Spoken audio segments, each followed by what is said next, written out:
네, 여러분 5월 4일 수요 필버십 오신 모든 분들 진심으로 환영합니다.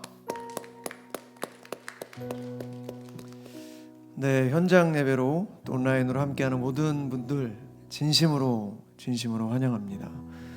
오늘 교회를 걸어오는데 날씨가 너무 좋더라고요. 사람들 표정도 다 너무 밝고 기쁜 마음으로 또 감사한 마음으로 오늘 함께 찬양하고 또 하나님을 만나는 그런 귀한 시간이 됐으면 좋겠습니다. 다시 한번 여러분들 너무너무 잘 오셨습니다. 우리의 마음이 어떻든 우리가 한 주간 어떤 마음이든 이 시간 여러분 하나님께 나온 모든 분들 하나님께서 여러분들 한 명 한 명 다 만나주시고 또 위로해 주시고 따뜻하게 안아주실 것을 믿습니다. 이 시간 우리 다 같이 각자 계신 곳에서 눈을 감고 묵상하며 기도하며 나가도록 하겠습니다. 하나님, 오늘 이 저녁에도 나를 수요필 워십으로 또 불러주셔서 너무나 감사합니다. 순종하는 마음으로 또 하나님을 만나야 된다는 그 마음으로 이렇게 나왔습니다. 하나님을 깊이 만날 수 있도록 도와주시고 나의 신앙이 조금 한 걸음 한 걸음 성장할 수 있도록 하나님 도와주시옵소서. 이 시간에 다 같이 하나님 앞에 묵상하며 기도하며 나가도록 하겠습니다. 기도하시겠습니다.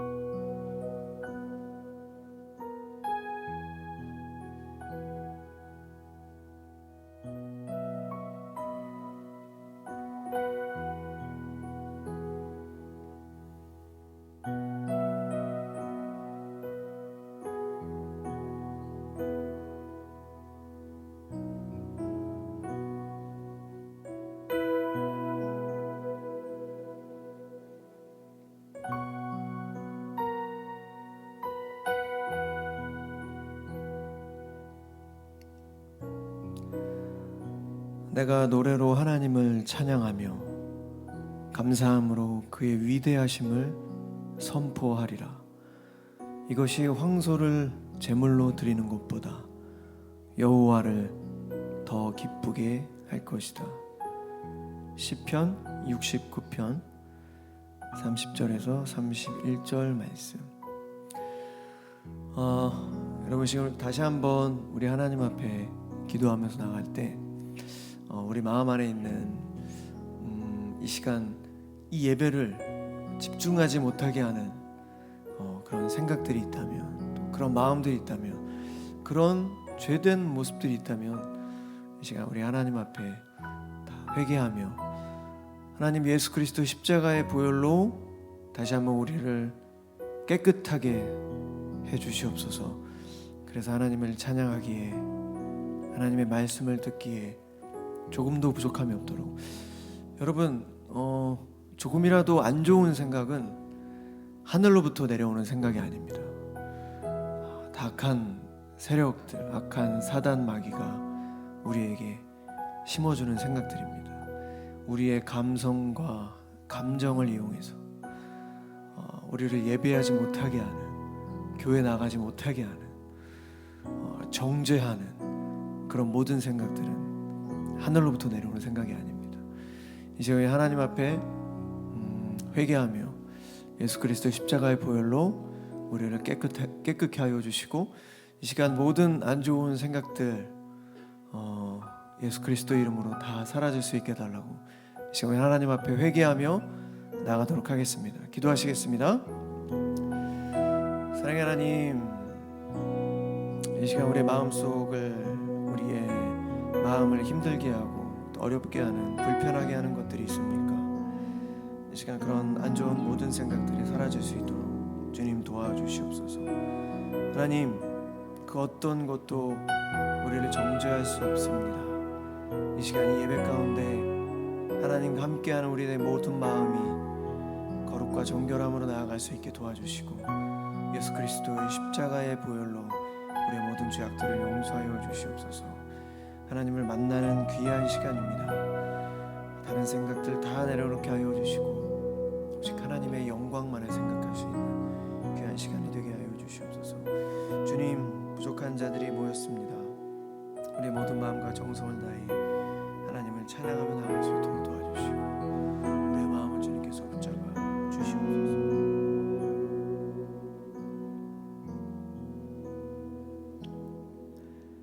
사랑의 하나님, 감사합니다.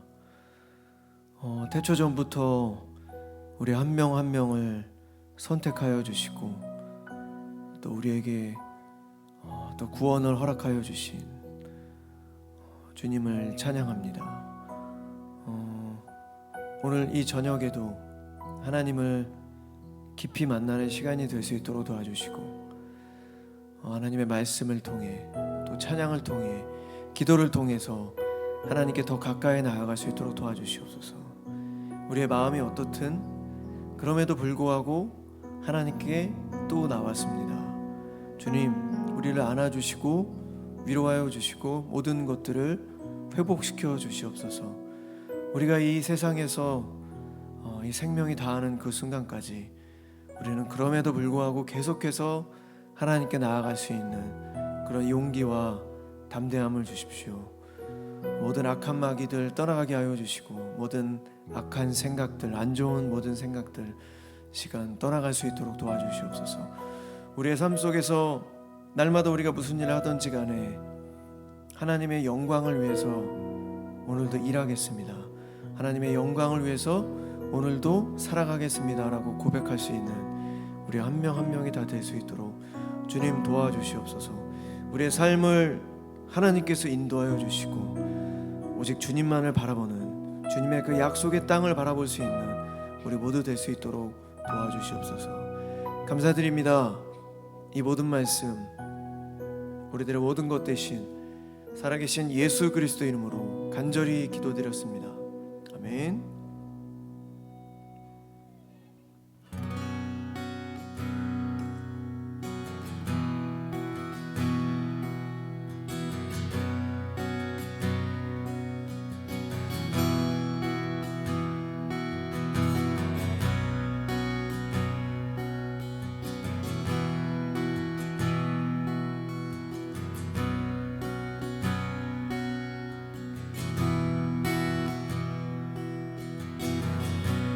내 삶의 소망 내가 바라는 한 분 예수 닮기를 내가 원하네. 한없는 사랑 풍성한 긍휼 예수 닮기를 내가 원하네. 예수 닮기를 예수 보기를 예수만 높이길 내가 원하네. 내 평생 소원 예수 닮기를 예수만 닮기를 내가 원하네.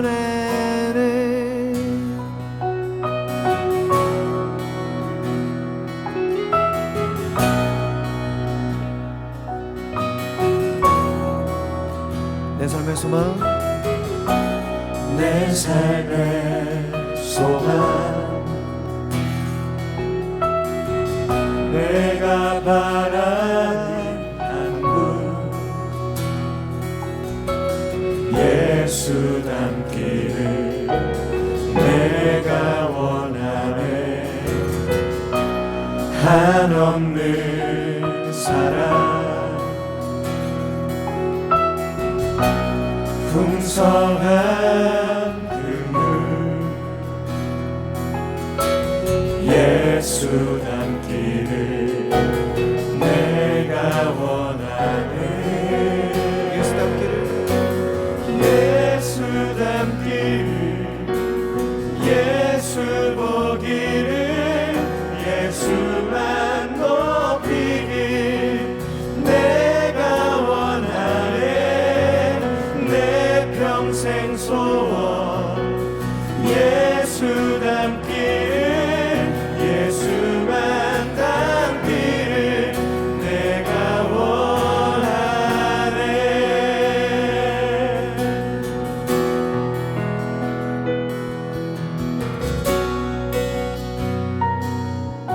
온유하시고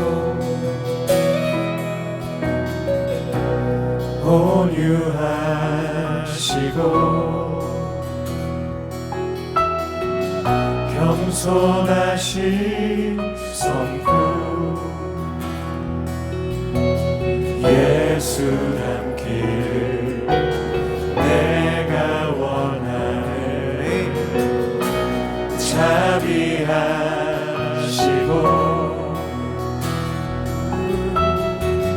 위로자 되시듯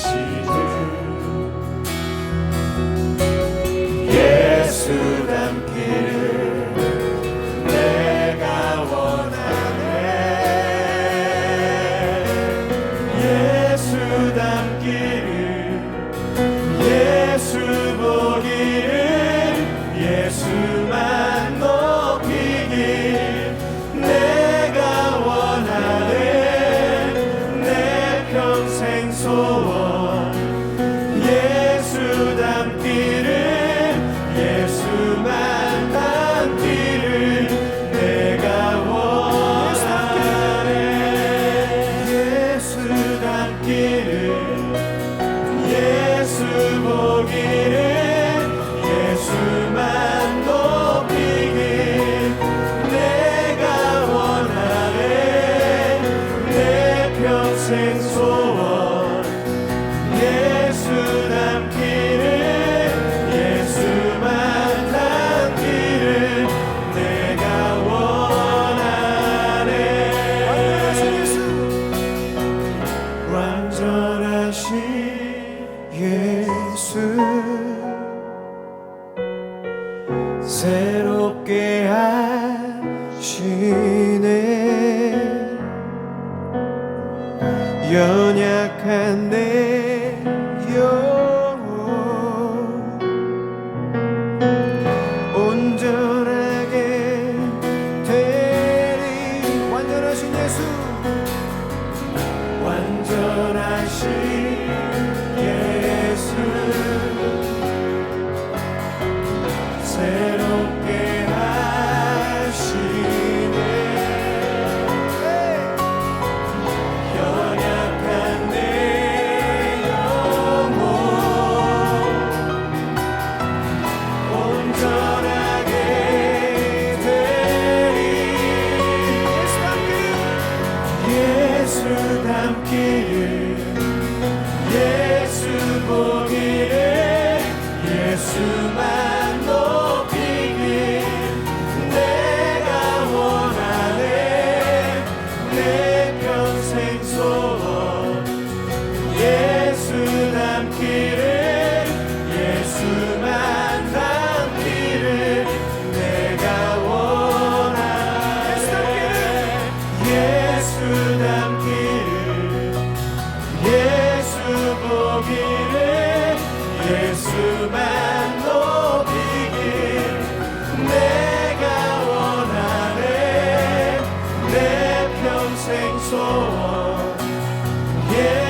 임재 가득한 이곳에 주의 영광에 빛 비추시네. 내 영혼에 내 영혼에 주의 빛 비춰주시니 내 영혼은 참 평안없네.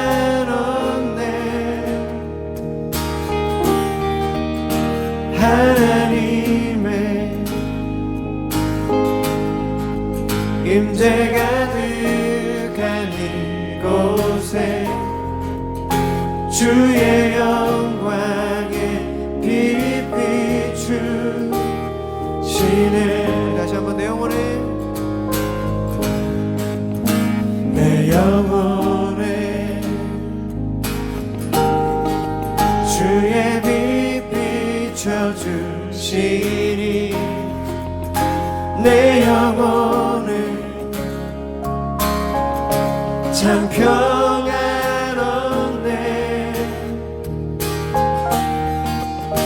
하나님의 임재 가득한 이곳에 주의 영광에 빛 비추시네.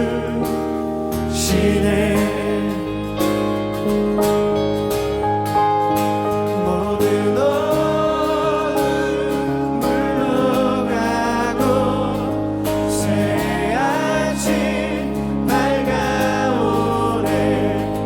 왕 되신 주님께 엎드려 경배할 때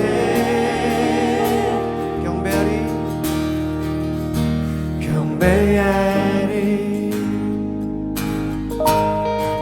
신령과 진정으로 내 삶 다해 내 힘 다해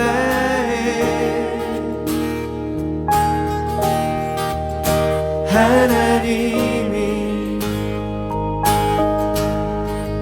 다스리시는 이곳에 주의 나라 임하시네.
진정으로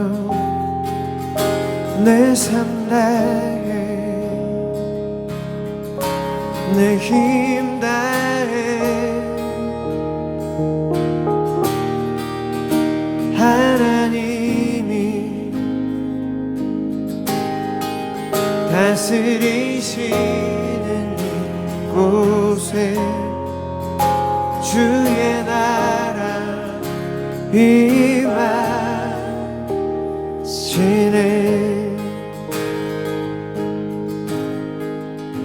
경배하리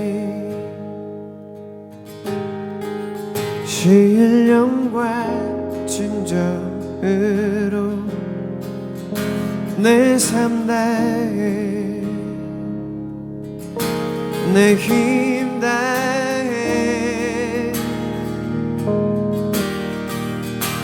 하나님이 다스리시는 이곳에 주의 나라 임하시네 주의 나라 임하시네 주의 나라 임하시네. 우리 하나님께 영광의 박수 올려드리겠습니다.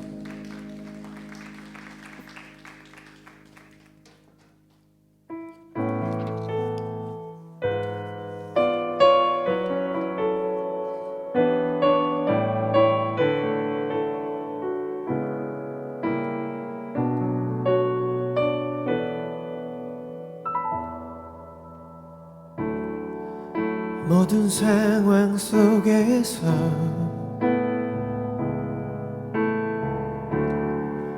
주를 찬양할지라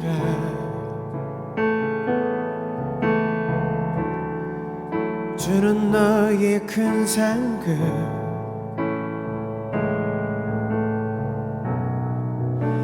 큰 도움이시라 모든 상황 속에서 모든 상황 속에서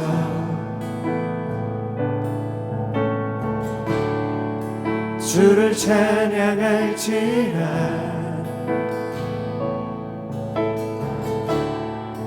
주는 너의 큰 상급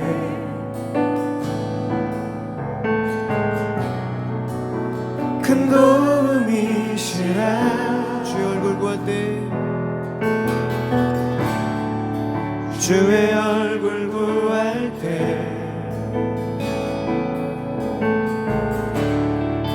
주의 영을 부사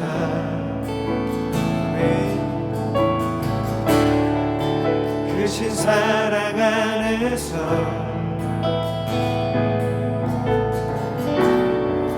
주를 보게 하소서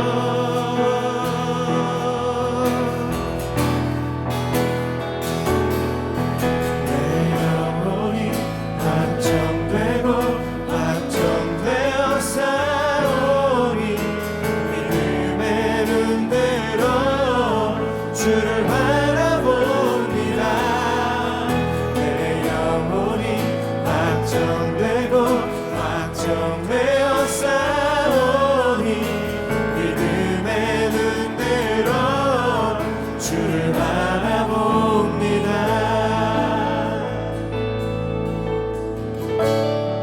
모든 상황 속에서 모든 상황 속에서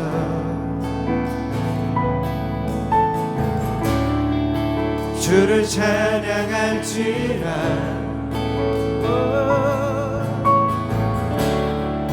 주는 너의 큰 상급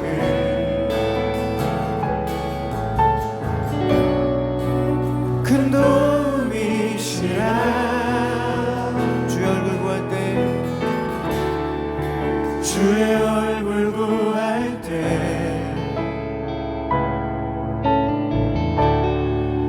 주의 영을 부으사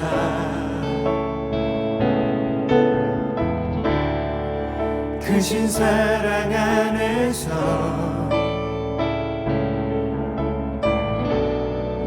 주를 보게 하소서.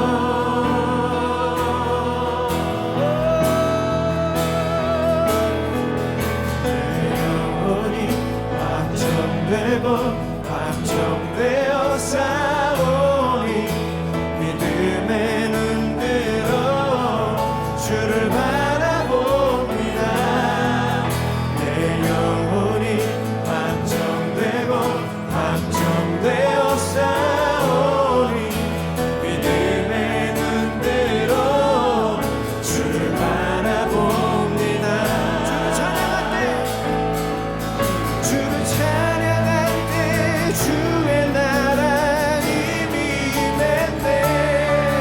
그의 영원한 나라 주 보게 하소서. 주를 찬양할 때 주의 나라 이미 임했네. 그의 영원한 나라 주 보게 하소서.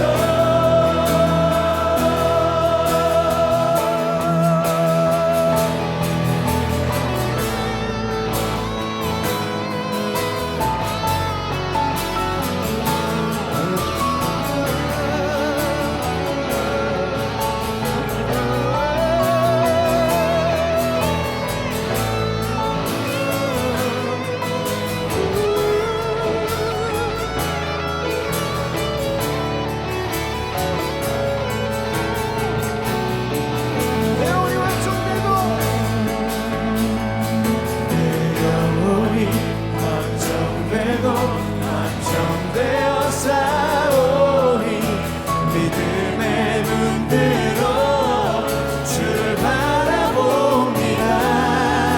내 영혼이 확정되어 싸우니 믿음의 눈으로 주를 바라봅니다.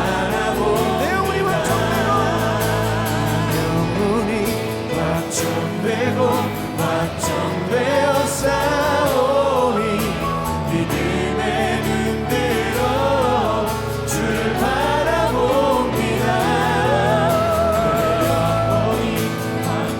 내 영혼이 확정되어 싸우니 믿음의 눈으로 주를 바라봅니다.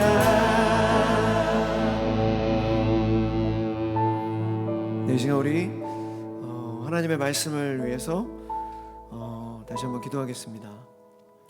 하나님, 이 시간 하나님의 말씀을 듣습니다. 주님, 우리의 모든 마음, 또 우리의 모든 생각, 시선, 우리의 모든 귀를 다 열려지게 도와주시고, 하나님의 말씀이 우리 온몸으로 다 스며들 수 있도록, 행하는 믿음으로 살아갈 수 있도록 주님 도와주시옵소서. 하나님, 우리가 감사 또 기뻐할 수 있는 것은 만군의 여호와 하나님께서 우리의 아바 아버지 되심을 믿기 때문입니다. 그렇기 때문에 주님, 우리는 항상 감사하고 기뻐할 수 있습니다. 그 모든 것들이 주님 다 믿음의 문제입니다. 믿음의 영역입니다. 주님, 우리의 믿음이 줄어들지 않게 하여 주시고, 오늘 이 저녁 하나님의 말씀을 통해서 우리의 믿음이 더욱더 확장될 수 있도록 주님 도와주시옵소서. 그래서 우리가 이 삶을 살아가는 동안 하나님의 마음에 합한 삶, 능력의 크리스찬, 사랑이 가득한 크리스찬, 믿음의 문제에서 모든 것들이 다 해결돼 하나님께 쓰임받고 축복된 그런 삶을 살아갈 수 있는 우리 모두 될 수 있도록 주님 도와주시옵소서. 말씀하여 주시옵소서. 이 시간에 다 같이 말씀을 위해서 기도하며 나가도록 하겠습니다. 기도하시겠습니다. 사랑의 하나님, 오늘 이 저녁에도 우리를 불러주셔서 감사합니다. 이 시간 주님의 말씀을 듣습니다. 하나님, 주님의 말씀이 우리 마음속 깊이 깊이 새겨질 수 있도록 도와주시고, 우리가 깨닫고 또 우리가 행하는 믿음으로 살아갈 수 있도록 주님 도와주시옵소서. 세상 사람들, 세상의 소문들, 세상의 이야기에 귀 기울이고 집중하지 않게 하시고 오직 하나님의 말씀에 귀 기울이는 우리 모두 될 수 있도록 주님 도와주시옵소서.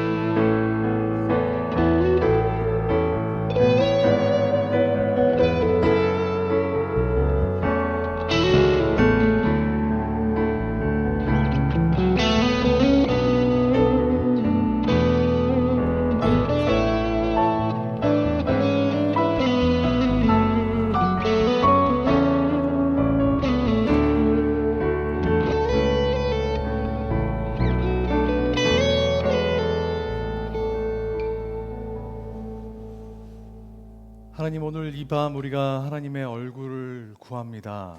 주님, 영광의 얼굴 우리 가운데 비춰주시고 하나님 안에서 참된 평안을 누릴 수 있도록, 기쁨을 회복할 수 있도록 이 시간 우리와 함께하여 주시옵소서. 그리하여서 우리 믿음이 더욱더 바로 서고 굳게 서서 하나님과의 그 상임을 깊이 누리는 그 지경에 이르도록 주님 우리를 붙드시고 인도하여 주시옵소서. 그렇게 하실 것을 믿으며 모든 말씀 살아계신 예수 그리스도 이름으로 기도합니다. 아멘. 오늘도 하나님을 예배하기 위해 이 자리에 시간과 노력을 아끼지 않고 함께 하시는 여러분 필요하신 예배자 한 분 한 분을 주님의 이름으로 환영하고 축복합니다. 우리 가운데에 감히 확신하기는 하나님의 풍성하신 은혜가 넘치도록 임할 줄 믿습니다. 저도 그 은혜에 의지하며 말씀을 전하려고 합니다.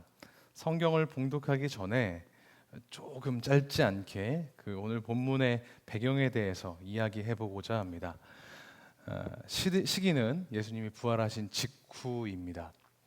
잘 아신 내용이시겠지만 이 자리에 잘 모르는 사람도 있겠거니 하면서 같이 차분히 들어주시면 감사하겠습니다.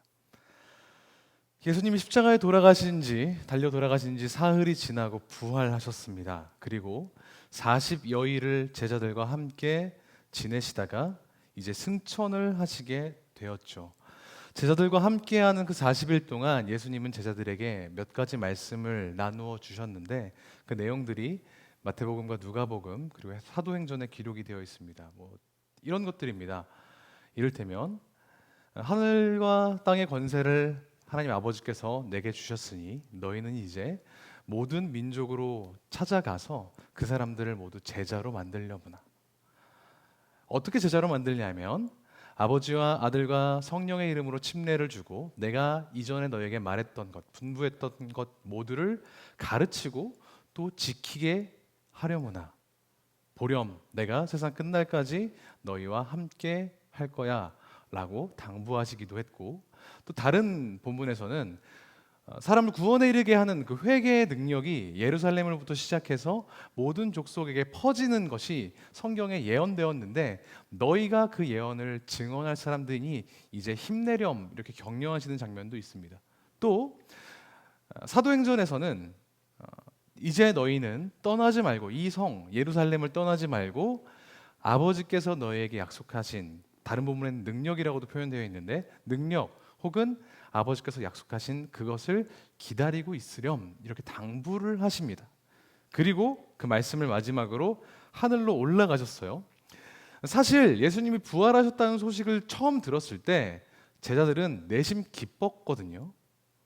우리의 스승님이신 예수님이 이제 유대교, 저 타락한 유대교 지도자들을 엎어버리는 개혁을 하거나 아니면 이 지긋지긋한 로마 제국의 압박으로부터 정치적인 혁명을 통해 우리 유대인들이, 이스라엘이 독립을 쟁취하거나 이런 일들이 일어날 것이라고 내심 기대를 했는지도 모르겠습니다. 하지만 예수님이 갑자기 난 이제 떠나지만 너희는 힘내렴, 화이팅 하고 승천을 해버리신 겁니다. 황당하고 당황했겠죠. 그래서 사도행전 1장에 보니까 제자들이 예수님이 승천하신 후 한참을 쳐다보고 구름에 가려서 예수님이 이제 안 보이시게 됐는데도 불구하고 멍하니 계속 쳐다봤다라는 기록이 있을 정도입니다. 그러다가 갑자기 정신을 차리고는 퍼뜩 정신이 들어서 이 사람들이 실제로 예수님이 자기들에게 하셨던 명령을 수행하기로 합니다. 예루살렘에 마가 요한이라고 하는 사람의 집에 가서, 다락방으로 보통 알려져 있는데 다락방이 아니라 거의 응접실, 객실 정도 되는 규모였을 거라고 성경학자들은 추측합니다. 120명이 들어갔거든요. 거기에 모여서 기도하기 시작했습니다. 예수님이 약속해 주신 그 무언가를 위해서요. 그리고 마침내 열흘 정도 기도했을까 갑자기 하늘로부터 바람과 같은 소리가 또 손가락 모양의 불꽃 같은 것들이 각자의 머리 위에 임하면서 그들이 성령을 받게 됩니다. 120명에 해당하는 사람들이 방언, 그 지역 주변에 있는 모든 지역의 방언들로 외국어로 하나님의 행하신 일들을 선포하기 시작했고 그들 중에 머리격인 베드로가 갑자기 일어나서 그 주변에 모여있는 다른 사람들에게 설교하기 시작했습니다. 그리스도의 오심, 그리스도의 죽으심, 그리스도의 다시 사심과 성령의 강림, 이 모든 사건을 구약의 성경의 근거에서 힘있게 선포하는 모습을 보고 성령의 역사하심을 통해 그 자리에 있던 사람들 중 3,000명이 회개하고 침례를 받았다고 사도행전은 기록합니다. 그리고 우리는 이 사람들의 모임을 초대교회라고 부르죠. 성령님의 등장, 성령님의 역사로 그동안 역사상 단 한 번도 존재한 적이 없었던 새로운 성격의 집단이 등장한 겁니다. 구약시대도 물론 교회와 비슷한 그런 집단이 있었습니다. 뭐죠? 이스라엘 백성이 하나님의 백성이라는 타이틀을 가지고 있었죠. 하지만 이 이스라엘 백성은 혈연으로 연결되어 있는 혈통 집단이었습니다. 대부분 먼 친척이었어요.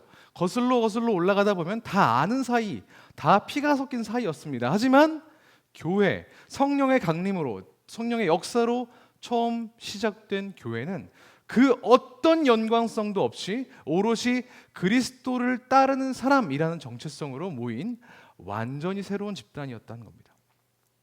그런데 중요한 건 이 120명이 마가의 다락방에서 열심히 기도하고 성령을 받았던 120명이나 나중에 베드로가 열심히 설교해서 그걸 듣고 회개하고 침례를 받았던 3,000명의 이방인들이나 다 똑같이 전에는 교회라는 커뮤니티에 속해서 살아봤던 경험이 없다는 게 중요합니다. 막 이제 침례받은 사람들은 찐 새가족들이죠. 예수님이 어떤 분이신지 잘 몰랐던 사람일 겁니다. 그냥 들어보니까 이게 나의 삶을 바꾸겠구나 싶어서 결단한 사람들일 겁니다. 하지만 거기서 기도하고 있던 120명의 사람들도 예수님을 보고 예수님과 같이 다니긴 했지만 정작 예수님이 안 계실 때 어떤 방식으로 신앙생활을 해야 되는지는 경험이 없었던 오래된 새가족이었습니다. 그게 초대교회였어요. 말이 좋아 초대교회이지만 새가족 집단이었다고 봐도 무방합니다. 이런 초대교회의 모습은 역설적으로 지금 우리의 모습과 우리 교회의 모습과 비슷한 것 아닌가 이런 생각을 좀 해봤습니다. 25개월, 26개월 동안 코로나19 팬데믹 때문에 사회적 거리두기 때문에 교회 밖의 사람들이 교회 문을 두드릴까요? 안 두드릴까요? 새가족들이 교회에 오고 있을까요? 그렇지 않을까요? 오고 있습니다. 티는 안 났는데 오고 있어요. 물론 오셨다가 바로 떠나시는 분들도 가슴 아픈 일이지만 적지 않게 있고요. 하지만 대부분 매주 한두 분씩은 꼭 오십니다. 우리 교회의 경우에 전체적으로 봤을 땐 더 많이 오세요. 다른 한편 그동안 여러 이유로 그 교회 공동체를 쉬었던 성도들이 있습니다. 청년부도 마찬가지죠. 지난달에 거리두기가 다 이제 사실상 거의 다 종료되었고 현장 예배 및 현장 모임이 재개되는 과정 가운데 있지 않습니까? 그런데 다들 오랜만에 교회에 와서 한다는 소리가 또 연락해서 만나서 얘기를 들어보면 한다는 소리가 다 비슷합니다. 어색하다는 거예요. 낯설다. 너무 오랜만이니까 이거 힘드네요, 전사님. 이런 얘기를 종종 듣습니다. 예배당은 그래도 몇 번씩 왔다 갔다 하고 현장 예배라고 하니까 또 개인적으로 큐티하고 비대면 영상 보면서 예배하고 이러니까 하나님과의 관계는 그나마 괜찮은 거다라고 눈치면서 지나갈 수 있었던 시간들이 이제 대면 모임을 직접 해야 되니까 뭔가 다른 거라. 어색하거든요. 교회 분위기 와서 너무 좋은데 어색해. 이거 전형적인 새가족들의 특징입니다.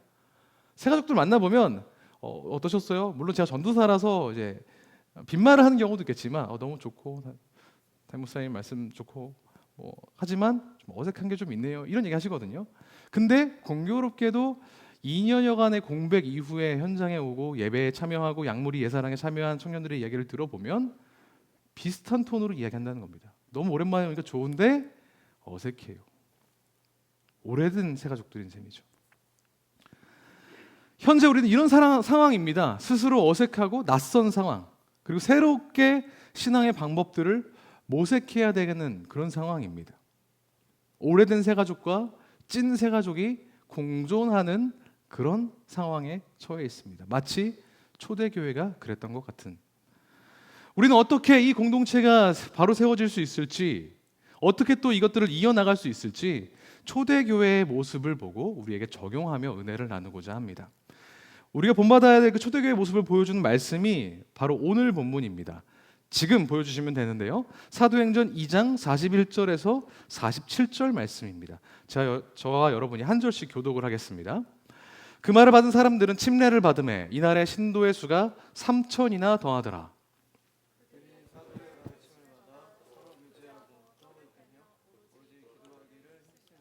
사람마다 두려워하는데 사도들로 말미암아 기사와 표적이 많이 나타나니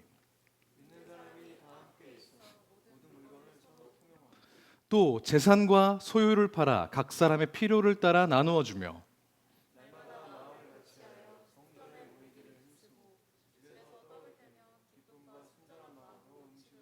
함께 읽죠.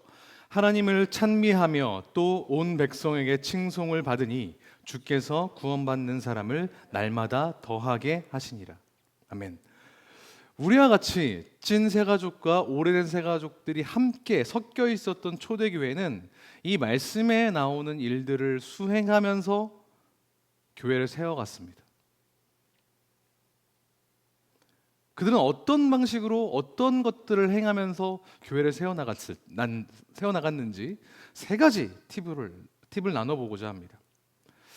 첫 번째, 초대교회는 어떻게 그들의 신앙을 세우고 지켰는가? 초대교인들은 하나님을 바라봤습니다. 우리도 하나님을 바라봐야 됩니다. 초대교회의 그 세 가족들은 하나님만을 바라보는 사람들이었습니다. 42절을 한번 보면 사도의 가르침을 받아 서로 교제하고 떡을 떼며 오로지 기도하기를 힘쓰니라 라고 기록합니다. 계속 띄워주세요. 47절에서는 하나님을 찬미했다고 하는 기록도 있어요. 그러니까 가르침을 받고 기도하기를 힘썼고 또 하나님을 찬송했습니다. 우리가 지금 교회 공동체 안에서 하고 있는 기본적인 원리들을 철저히 수행을 했습니다.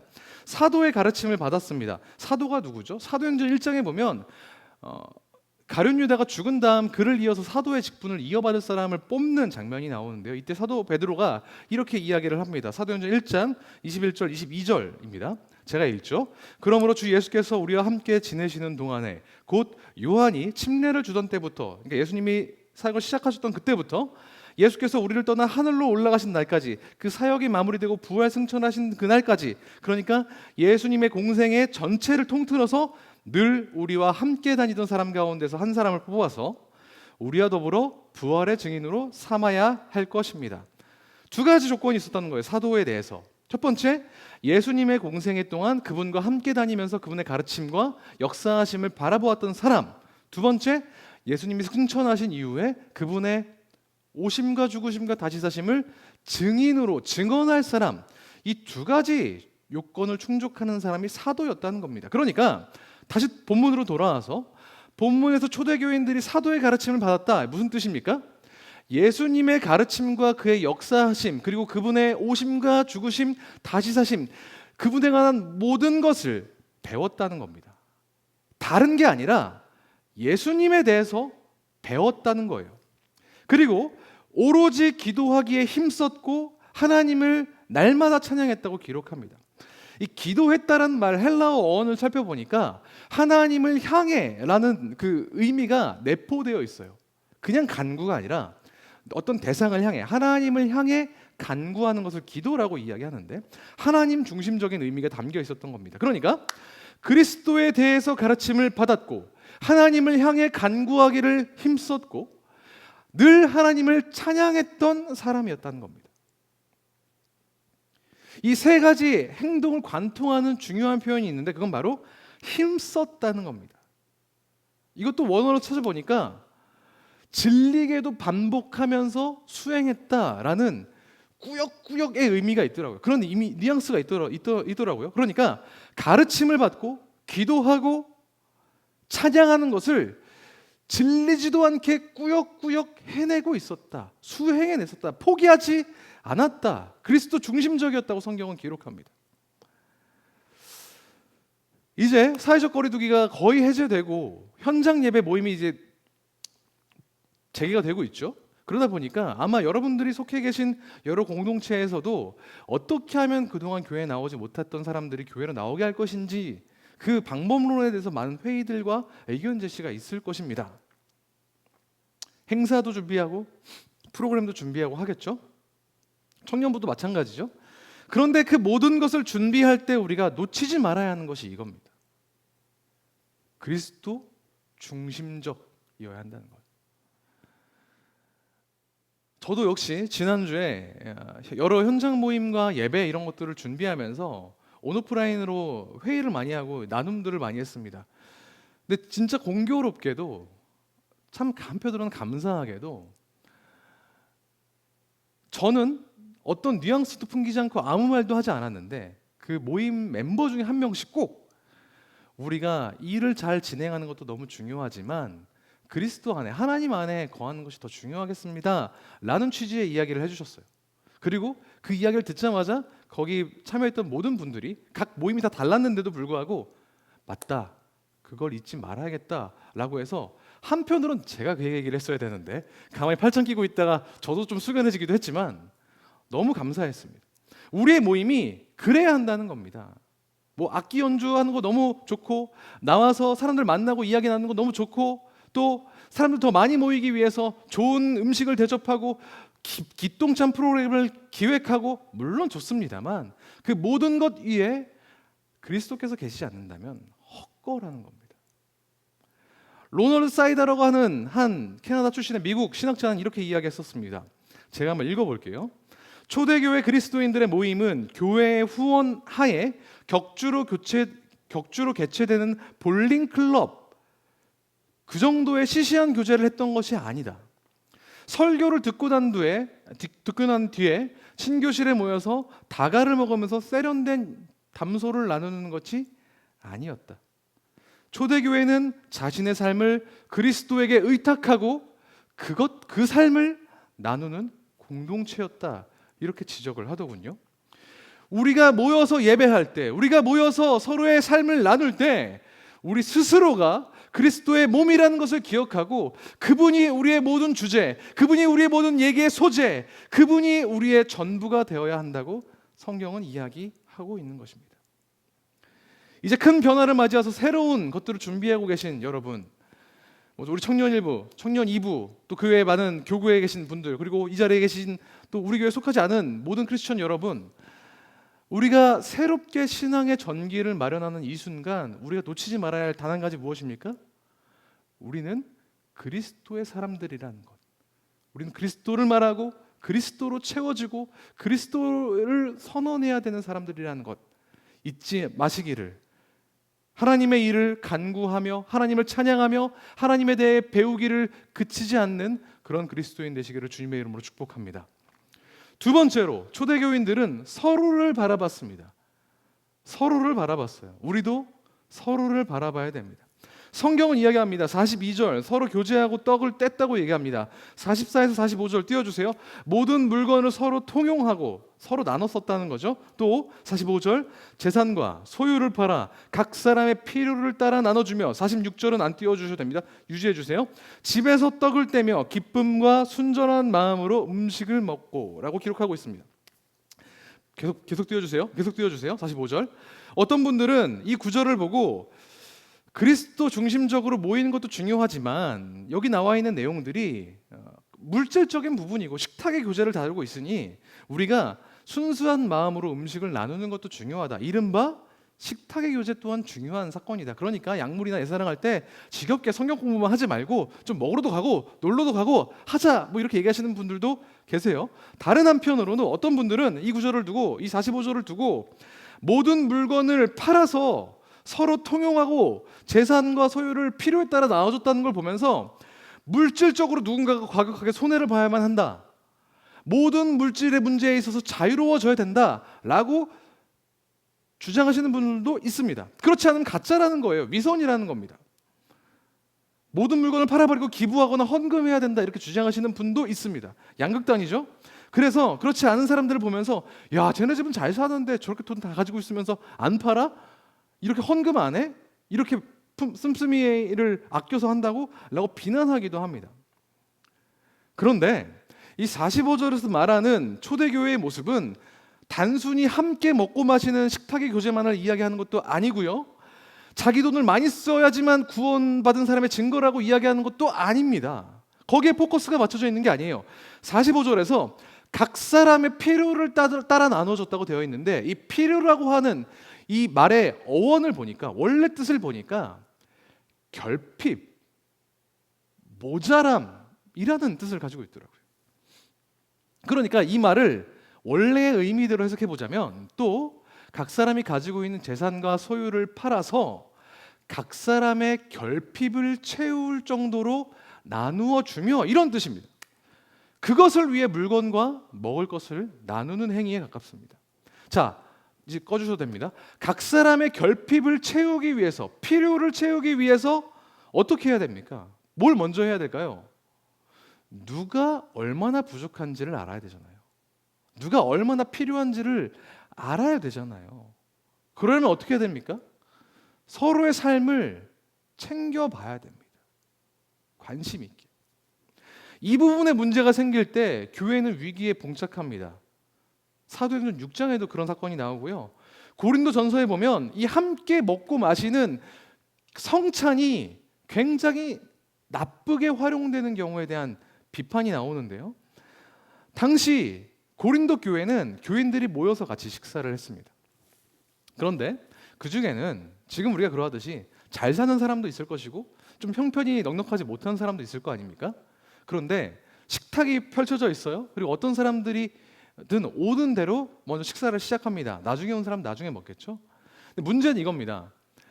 먼저 온 사람이 가난한 사람이고 넉넉하지 못한 사람이라면 배불리 먹고 늦게 온 사람이 부자면 여기서는 못 먹어도 집에 가서 먹을 수 있잖아요. 그런데 이 사건이 반대로 일어나면 문제가 됩니다. 부자들이 먼저 와서 배부르게 먹고 나중에 온 사람이 때마침 가난했던 거예요. 그러면 여기서도 못 먹고 집에 가면 먹을 게 없고 굶주리는 일이 있었던 겁니다. 이거에 대해서 사도 바울이 분노해서 화를 냅니다. 고린도전서 11장 21, 22절인데요. 새 번역, 제가 조금 어감을 살리려고 새 번역을 가져왔습니다. 띄워주세요. 먹을 때 사람마다 제각기 자기 저녁을 먼저 먹으므로 어떤 사람은 배가 고프고 어떤 사람은 술에 취합니다. 여러분에게 먹고 마실 집이 없습니까? 그렇지 않으면 여러분이 하나님의 교회를 멸시하고 가난한 사람들을 부끄럽게 하려고 먼저 와서 먹고 다 먹어버리는 겁니까? 내가 여러분에게 무슨 말을 해야겠습니까? 여러분 이러고도 성찬했으니까 칭찬해달라고 얘기하시겠습니까? 절대 그럴 수 없습니다 라고 이야기하는 겁니다. 교회에서 성찬, 식탁에 교제하는 거 중요하죠. 하지만 교제하는 각 사람의 상황과 형편을, 그 궁핍함을 전혀 돌보지 않은 채 그 교제 자체만 수행하는 것은 칭찬받을 일이 전혀 아니라고 사도 바울은 이야기합니다. 우리는 서로의 형편, 서로의 상황, 결핍, 궁핍함에 대해서 끊임없이 관심을 가지고 채워주기 위해 노력해야 합니다. 초대교회 교인들이 그러했듯이요. 심지어 그들은 자기 재산과 소유를 팔면서까지 서로의 결핍을 채우려고 노력했던 사람들이었습니다.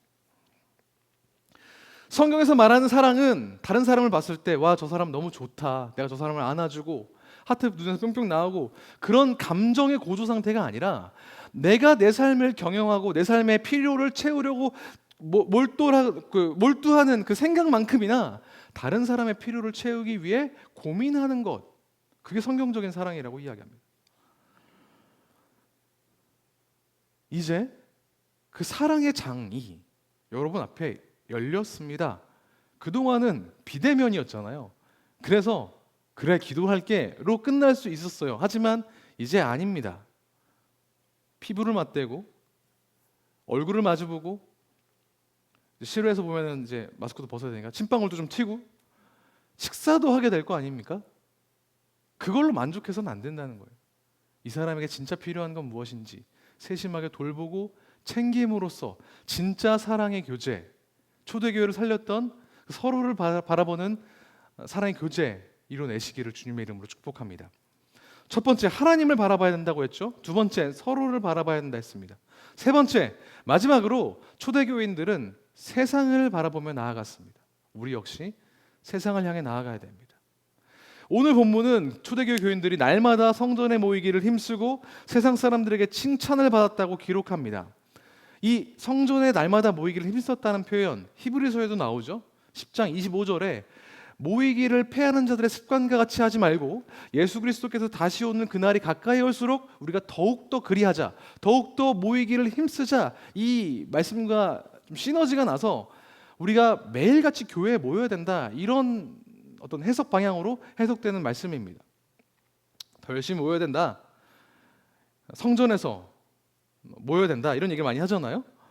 그래서 이 말씀을 우리가 적용할 때는, 그래, 주일에도 교회 와서 모이고, 토요일에도 모이고, 수요일에도 수요필 오시고, 할렐루야, 아멘, 수요일에도 모이고, 그렇게 해야 된다라고 좀 좁은 의미로 해석이 되었는데 사실 그렇지 않습니다.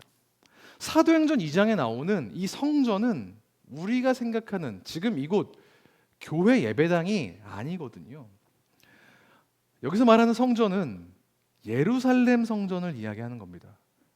전사님 같은 거 아닙니까? 교회나 성전이나? 그런데 이 성전은 당시 예수님을 따르는 그리스도인들에게 친화적인 공간이 아니었습니다. 복음서를 보면 예수님과 대제사장들과 서기관들이 항상 배틀을 벌였잖아요. 논쟁을 벌였습니다. 싸웠죠. 죽이려고 했습니다, 예수님을. 그 장소가 항상 성전이었어요. 예수님을 십자가에 매달아서 죽이기로 음모를 꾸몄던 유대교 지도자들이 있는 그들의 본거지가 성전이었다는 말입니다. 예수님이 달려 죽으신 지 2달이 채 안 지났습니다. 물론 부활하셨지만 그들은 몰랐을 거 아닙니까? 2달이 채 안 지난 시점이었습니다. 예루살렘의 성전은 예수님의 제자들이 들어가는 데에 썩 편했던 공간이 아니었던 겁니다. 부담스러웠어요. 상황을 바꿔서 생각해 보면 대제사장들이 자기가 죽였던 예수의 제자들이 계속해서 여기로 오는 걸 보면서 어떤 생각을 했겠습니까? 저것들도 잡아 죽여야지라고 생각하지 않았을까요? 실제로 오늘 본문 바로 뒤에 있는 3장에서 베드로와 요한은 체포당하기까지 합니다. 성전은 당시 그런 곳이었어요. 그런데 그 성전에서 어떻게 했다고요? 그리스도인들이 날마다 모이기를 힘썼다고요. 교회에 우리끼리만 잔뜩 모였던 게 아니라 그리스도를 알지 못하고 심지어 적대시하는 사람들 사이에서 교회됨을 이루었다는 겁니다. 교회 바깥에서도 연합하기를 포기하지 않았다. 그 장소가 심지어 적대적이었음에도 불구하고, 그 주변에 있는 사람들이 다 자기를 잡아 죽이려고 했던 사람들이었음에도 불구하고 그들 가운데에서 내가 그리스도인임을 포기하지 않았다. 도발적이지만 복음을 가지고 세상 가운데 나가갔다는 겁니다. 거기서 그 사람들이 뭘 했을까요? 47절에 보면 이렇게 이야기합니다. 온 백성에게 그들이 칭송을 받았고 주께서 구원받는 사람을 날마다 더하게 하셨다. 그러니까 온 백성에게 칭송을 받을 만한 일, 예수님을 알지 못하지만 그들을 섬기는 일을 하지 않았을까요? 또 구원받는 사람을 날마다 더하게 하셨다고 하는데 전하지 않고 구원받는 사람이 어찌 있었겠습니까? 그들에게 복음을 전하지 않았겠습니까? 세상을 향해 그들을 섬기고 그들 가운데 복음 전하는 일들을 실제로 했다고 이후에 나온 사도행전에서 기록하고 있습니다.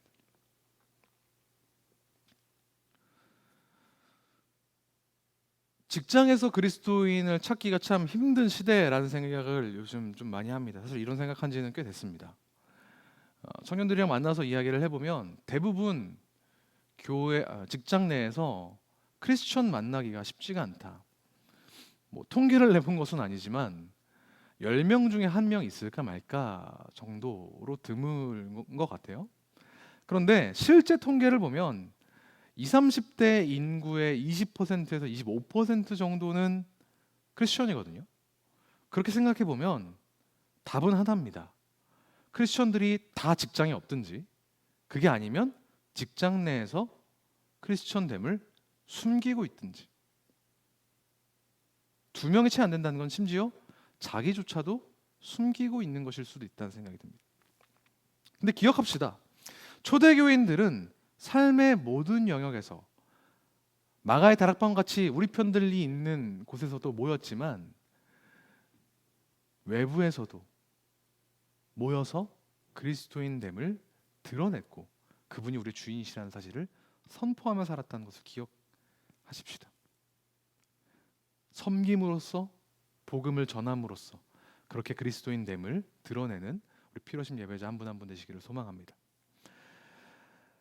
올해 들어서 오미크론 변이다 뭐다 해서 좀 많은 변화가 있었죠. 2년여의 기간 동안, 팬데믹 기간 동안, 비대면 기간 동안 앞선 1년은 진짜 걱정도 많이 되고 방역 문제 때문에 비대면을 억지로 했었던 것 같아요. 근데 상대적으로 뒤에 있는 1년 동안에는 그런 걸로 걱정하는 사람은 사실 거의 없었던 것 같아요. 특히 청년 세대에는 더 그렇지 않습니까? 다 출근, 뭐 재택하는 축복받은 직장이 아니시다면 다 출근했고 다 쇼핑 갔고 친구들 만났잖아요. 그런데 교회는 유독 그렇게 나오고 있지 못하는 것 같습니다. 제가 책망하려는 건 아닙니다. 왜 우리는 신앙생활만큼은 회복하지 못하는 걸까요? 이야기를 들어보면, 살펴보면 대부분 그거예요. 1, 2년 동안 안 했던 걸 다시 하려니까 어색하고 머쓱하다. 이 이야기를 많이 합니다.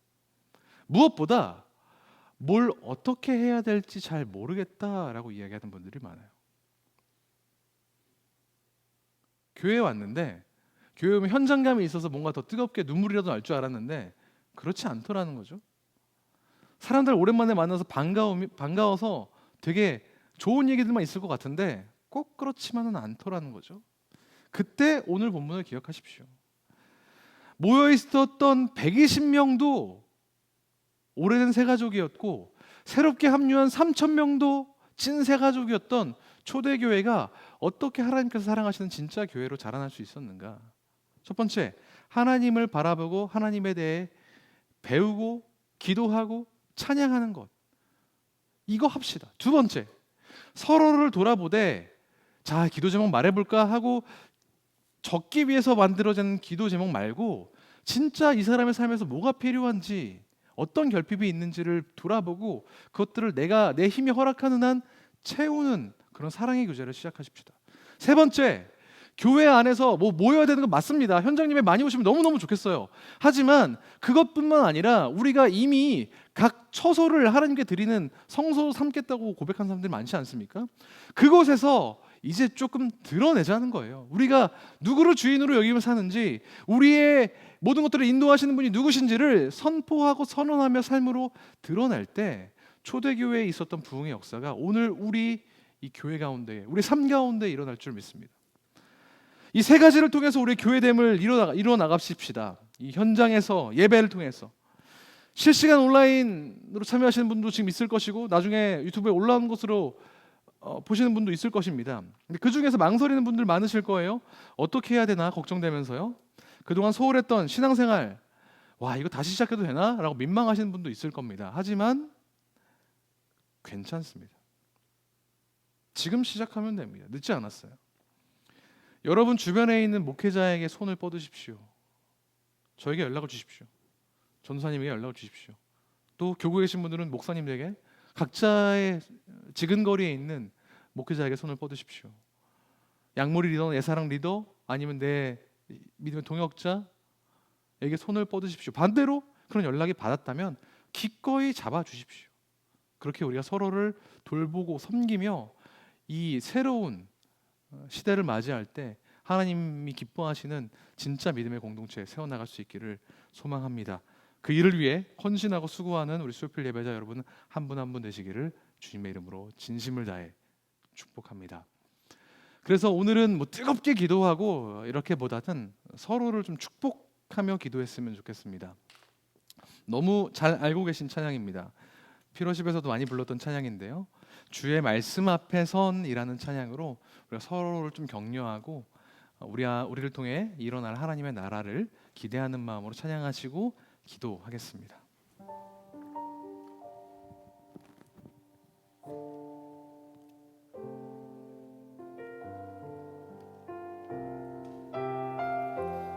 주의 말씀 앞에 선 주의 말씀 앞에 선 당신은 참된 예배자 그토록 찾으시던 하나님의 기쁨 이 세상을 향한 거룩한 생명빛 되어 이 세상을 위한 구원의 소망 되어 영원한 하나님의 나라 함께 세워가리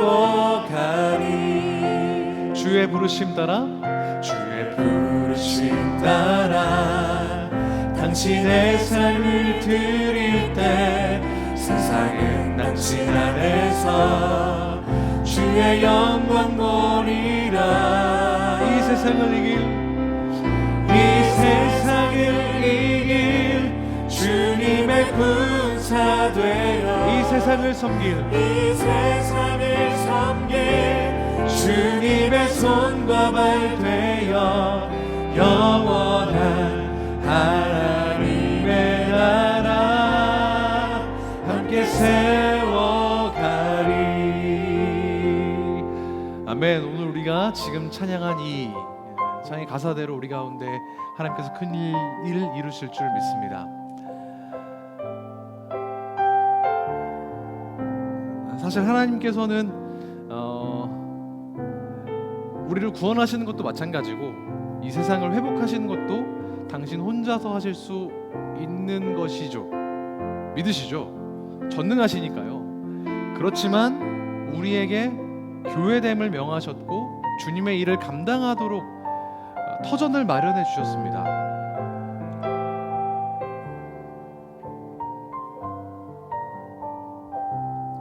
함께 무언가 하기 원하시는 하나님의 마음을 우리가 이 시간 좀 깨닫기를 소망합니다. 같이 기도할 때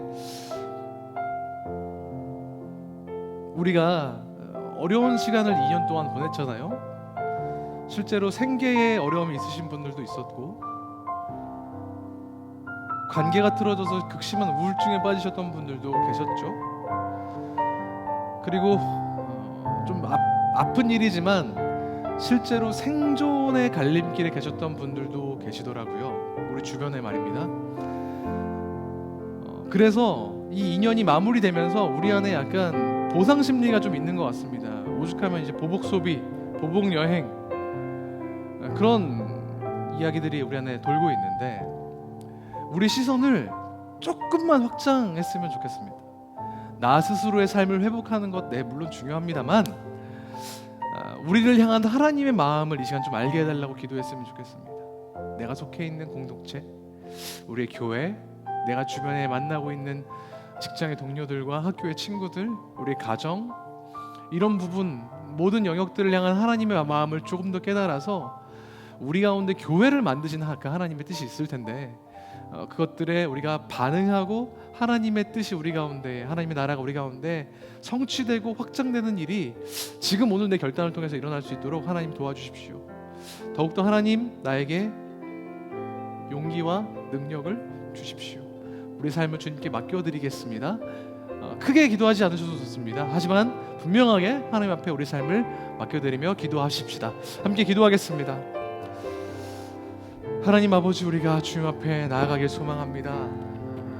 우리의 삶을 돌아볼 때 여전히 풀리지 않는 어려움들과 아픈 일들 때문에 우리의 시선이 자꾸 좁아집니다. 우리의 생계와 우리의 생존과 우리의 만족과 평안함을 위해, 안락함을 위해 좁아지는 것을 느낍니다. 하나님, 너무 살기 힘듭니다. 너무 어렵습니다. 왜 나에게 이런 어려움들이 다가오는지 모르겠습니다. 심지어 나뿐만 아니라 전 세계가 신음하고 아파하고 죽음의 위협 가운데에 노출되어 왔는데 이제는 경제적으로도 힘들고 사회적으로도 너무 힘들어 있는 상황들이 있습니다. 그래서 나는 뭔가 좀 받아야겠습니다. 나는 좀 뭔가 회복되어야 되겠습니다 라고 이야기하고 싶은 마음이 너무 큽니다. 하지만 하나님, 이 시간 우리 가운데에 하나님의 시선을 나누어 주십시오. 하나님, 우리 가운데에 이 땅을 향한 하나님의 그 뜨거운 열정과 마음을 조금이나마 더 알아서 우리 가운데에 이루실 하나님의 나라, 주님의 몸된 교회에 대한 비전을 키우게 하여 주시고 우리가 그것을 위해 우리의 삶을 조금이나마 내어드릴 수 있도록 주님, 우리 가운데에 우리의 능력, 능력을, 우리의 지혜를, 우리의 용기를 더욱더 부어주십시오. 하나님, 그래야 해서 조금씩 더 헌신한 주님의 사람들이 주의 몸된 교회를 세워가고 이 땅을 회복시키며 하나님의 구원자 되심을, 그리스도의 구원자 되심을 마음껏 선포하고 그것을 통해서 구원받는 자들이 더더욱 일어날 수 있도록, 더 늘어날 수 있도록, 마치 모두가 새 가족이었지만 부흥을 날마다 경험했던 초대교회처럼 오늘 우리가 그 부흥의 역사를 경험할 수 있도록 주님 함께 하시고 역사하여 주십시오. 주님, 우리 가운데 찾아와 주십시오.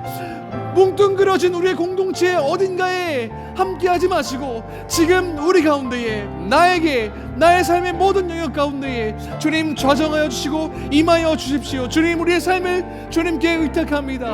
우리의 모든 순간을 주님께 맡겨드립니다. 주님, 함께하여 주시옵소서. 주님, 함께하여 주옵소서.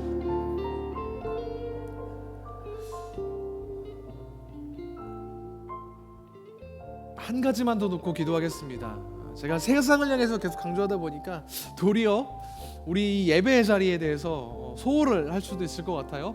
하지만 세상을 향해 나아가기 이전에, 서로를 돌아보기 이전에 우리가 그리스도로 먼저 충만해야 된다는 그런 공동체라는 것을, 그런 사람이라는 것을 잊지 않았으면 좋겠습니다. 이 시간 함께 같이 다시 한번 기도할 때 우리가 먼저 그리스도의 능력으로, 그리스도의 사랑으로, 그리스도로 충만해질 수 있도록 기도합시다. 우리가 말하는 것, 위에서 행동하는 것, 돈을 벌고 소비하고 시간을 사용하는 그 모든 것들이 주님으로 가득 찰 수 있도록 하나님, 우리 가운데에 진짜 주님으로 좌정하여 주십시오. 그렇게 우리의 삶을 맡겨드리고 그것을 통해서 우리가 서로를 돌아보고 세상을 바라볼 수 있는 데까지 이르도록 주님, 우리 가운데에 함께하여 주십시오. 특별히 우리의 현장 예배를 주님께 맡겨드립시다. 현장 모임을 주님께 맡겨드립시다. 우리가 하나님 앞에 시간과 정성을 들여서 내어놓는 그 예배가 회복되게 하시고, 그동안 우리의 편의에 맞춰서, 우리의 기호에 맞춰서 마음대로 좌지우지했던 그런 예배 흉내가 아니라 진짜 우리의 삶을 내어드리는 예배가 우리 안에 살아나도록 다시 한 번 더 주님 앞에 우리의 삶을 맡겨드리며 기도하며 나가십시다. 함께 기도하겠습니다.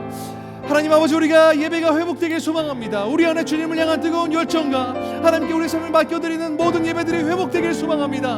하나님, 우리의 만족과 우리의 기호와 우리의 편리함을 위해서, 종교적인 만족을 위해 하나님을 이용했던 우리의 지난날을 회개합니다. 하나님, 우리 다시 한번 주님의 얼굴을 바라보길 소망합니다.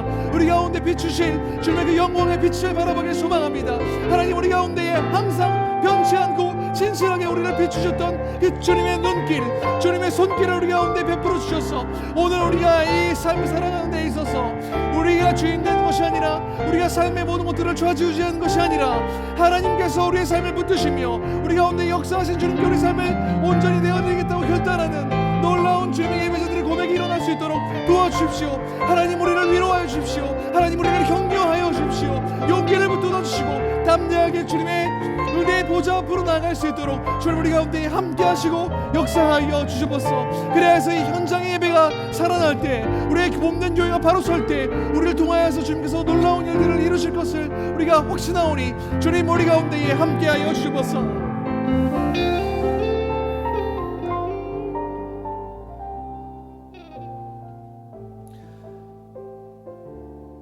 살아계신 하나님 아버지, 오늘 우리가 또한 주님의 삶을 또다시 의탁합니다.